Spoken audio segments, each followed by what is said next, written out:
Wadhkur isma rabbika wa tabattal ilaihi tabtila. Sebutlah nama Tuhanmu dan beribadahlah kepadanya dengan sepenuh hati. Ya. Jadi pokok inti dari ilmu ibadah itu adalah faham bahwa ibadah harus dikerjakan dengan sepenuh hati. Kalau ada orang sholat main-main berarti belum paham ilmu sholat. Kalau orang puasanya main-main berarti belum paham ilmu puasa. Orang yang paham ilmu sholat, orang yang paham ilmu puasa, orang yang paham ilmu ibadah, dia akan kerjakan ibadah itu dengan sepenuh hati. Artinya apa? Penuh hati kita. Kita fokuskan, kita pusatkan, konsentrasikan pada ibadah yang sedang kita kerjakan. Ya, ada di WA itu di share ya, salah satu contoh penjelasan ulama. Kenapa pemain sepak bola nggak boleh megang handphone, katanya gitu ya Pak? Ya, ada kan banyak. Kenapa pemain sepak bola nggak boleh megang handphone? Supaya fokus main bolanya. Supaya fokus main bolanya. Kenapa? Karena kalau pegang handphone ya, tiba-tiba lagi lari bunyi siapa nih gitu ya. Nah sekarang perkara sholat, sekiranya kan begitu, bapak-bapak bawa handphone di saat sholat, kata masjid, kata DKM matikan, yang bawa handphone dimatikan, gitu ya, atau disilentkan. Ya Pak Yusuf ya, yang bawa handphone dimatikan gitu ya, atau disenyapkan. Tapi kita asik, ada aja tuh lagi Allahu Akbar lagi baca Fatihah, tiba-tiba nada deringnya berbunyi, lagu koplo lagi yang aneh-aneh lagi udah. Bagaimana kalau begitu? Matikan Pak. Lagi sholat di handphone kita bunyi, matikan saja, matikan. Jangan antem nunggu selesai salam nanti. Ya. Karena menghilangkan kemudaratan dalam perkara sholat kita menjadi kewajiban, menyingkirkan kemudaratan menjadi kewajiban di dalam sholat kita. Termasuk mencegah orang yang lewat di hadapan kita ketika kita sedang sholat. Jangan dibiarkan, jaga gitu ya. Sekali, maksain 2 kali, 3 kali, maksa juga. Habis sholat tanyain, kasih tahu. Karena mungkin dia belum paham. Kan ada hadis nyata katanya kalau dilarang masih ngelawan juga maka penggalah batang lehernya. Karena yang lewat itu setan katanya. Loh beda dakwahnya sih. Ada yang paham, ada yang belum. Ya. Jangan kejadian saya sholat di masjid yang di daerah Alam Sutra sana itu. Ya. Ada lagi waktu itu di depan saat pertama. Sebelah kanan saya di saat ketiga. Kali orang di saat pertama belakang imam habis salam langsung bangun gitu, langsung bangun.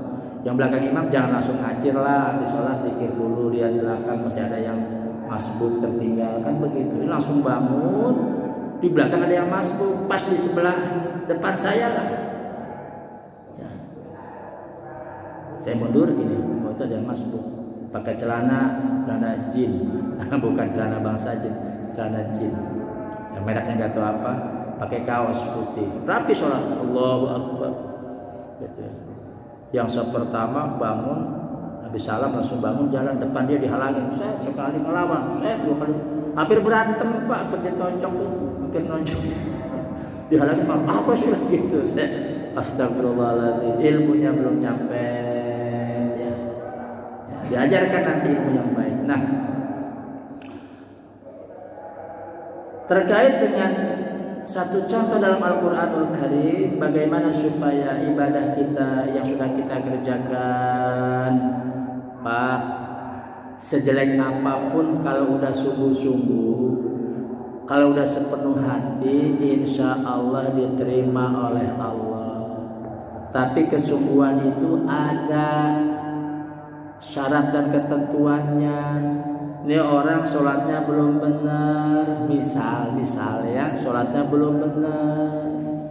tapi dia belajar ngaji supaya sholatnya benar. Selama dia belajar, selama dia ngaji, kebelum beneran dalam sholatnya dimaafkan oleh Allah Subhanahu wa Ta'ala. Tanda-tandanya ada peningkatan, hari ini lebih baik daripada kemarin dan seterusnya. Ya, maka ngaji jangan seminggu sekali. Ya, setiap saat ada waktu senggang, perkara sholat baca. Ya, pelajari dengan baik dan dibantu dengan doa. Doanya sering dibaca, tapi kadang-kadang nggak paham dengan ini sebagai bacaan doa dalam doa kita. Surat Al-Baqarah ya, ayat 286. Surat Al-Baqarah ayat 286. Nanti diamalkan ya Pak ya. Diamalkan ya. Paling tidak setelah sholat dibacalah. Sesingkat-singkatnya doa adalah mohon ampunan untuk diri kita, untuk orang tua kita, kemudian minta supaya amal kita diterima oleh Allah Subhanahu wa Ta'ala. Apa di antara doanya? Surat tadi Al-Baqarah 286. Yang belum hafal nanti dihafalkan. Ya. A'udzubillahi minasyaitonir rajim. La yukallifullahu nafsan illa wus'aha, laha ma kasabat wa 'alaiha ma kasabat. Rabbana, mulai itu. Ya. Rabbana la tu'akhidna in nasina aw akhtana. Rabbana wa la tahmil 'alaina isran kama 'amaltahu 'alal ladzina min qablina. Rabbana wa la tuhammilna ma la taqata lana bih wa'fu 'anna waghfir lana warhamna wa'fu 'anna waghfir lana warhamna anta maulana fansurna 'alal qaumil kafirin. Doa enak banget. Alal qaum, jangan kaum. Kadang-kadang kita suka dengar tuh, ya. Alal qaumil, bukan ka itu qa, ya. Alal qaumil kafirin. Hafalkan Pak ya? Hafal enggak nih? Hafal, ya. Manfaatkan, ya. Jadi Al-Qur'an itu ketika mengandung makna doa yang langsung jelas tentang fungsi doanya, pakai sebaik-baiknya doa. Ini kan langsung Rabbana, ya. Di awalnya diingatkan la yukallifullahu nafsan illa wus'aha. Tidaklah Engkau ya Allah memberikan beban kepada manusia kecuali dalam batas-batas kemampuan manusia. Disuruh sholat, berarti manusia sanggup sholat. Kalau belum benar, yang salah manusianya. Gitu. Mampu Pak. Seberat apapun ujian kita, nggak bisa ditinggalkan selama masih hidup. Qiyaman wa qu'udan wa 'ala junubihim, kan gitu. Alladzina yadhkuruna Allah qiyaman wa qu'udan wa 'ala junubihim. Enggak sanggup berdiri, ya duduk. Enggak sanggup duduk, ya berbaring. Enggak sanggup menggerakkan anggota badan, minimal kedipan mata. Mata juga merem, minimal hati melaksanakan sholat. Rabbana la tu'akhidna in nasina aw akhtana, ya Tuhan kami, janganlah Engkau siksa kami jika kami lupa atau jika kami salah. Ya, jika kami lupa atau jika kami salah. Rabbana wa la tahmil 'alaina isran kama 'amaltahu 'alal ladzina min qablina. Ya Tuhan kami, jangan Kau berikan ujian yang berat kepada kami, beban yang berat kepada kami, sebagaimana Engkau telah berikan beban itu kepada orang-orang sebelum kami. Zaman kita ibadahnya jauh lebih ringan, ujiannya jauh lebih ringan dibandingkan umat-umat terdahulu. Rabbana wa la tu'amilna ma la taqata lana bihi, ya Tuhan kami, jangan Kau berikan kepada kami ya kewajiban di luar batas, ujian di luar batas kemampuan kami. Ya, kalau udah dibaca, diamalkan doa ini, nggak pernah kita mengeluh dengan ujian Allah, nggak akan pernah mengeluh. Kenapa? Karena kita yakin ini dalam batas kemampuan kita Allah berikan. Untuk apa? Untuk menaikkan kelas kita, untuk meningkatkan kedudukan kita, maqam kita di sisi Allah Subhanahu wa Ta'ala.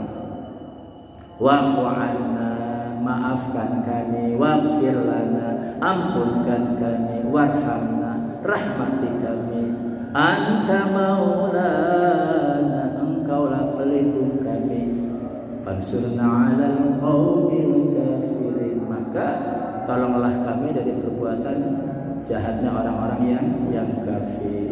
Nah, amalkan ayat ini sebagai doa. Mudah-mudahan kualitas ibadah kita yang terus kita perbaiki dengan keilmuan, dengan nuntut ilmu, dengan belajar. Alhamdulillah kita punya banyak ustaz. Ada Ustaz Yusuf, Ustaz Heroman, Ustaz Husna, Ustaz Nuralim. Manfaatkan. Ya, kita bertanya, belajar. Ya, mulai dari perkara yang pokok dulu, akidah dengan ibadah yang utamanya sholat, benerin dulu sholatnya dah. Ya, yang lain nanti insyaallah ngikut. Ya, mudah-mudahan Allah Subhanahu wa Ta'ala yang memberikan ya maafnya, ampunannya kepada kita semua. Ya, wa'fu 'anna waghfir lana warhamna anta maulana fansurna 'alal qaumil kafirin. Demikian kajian kita pada kesempatan pagi hari ini. Mohon maaf jika ada hal yang kurang berkenan. Billahi taufiq wal hidayah. Wassalamualaikum warahmatullahi wabarakatuh.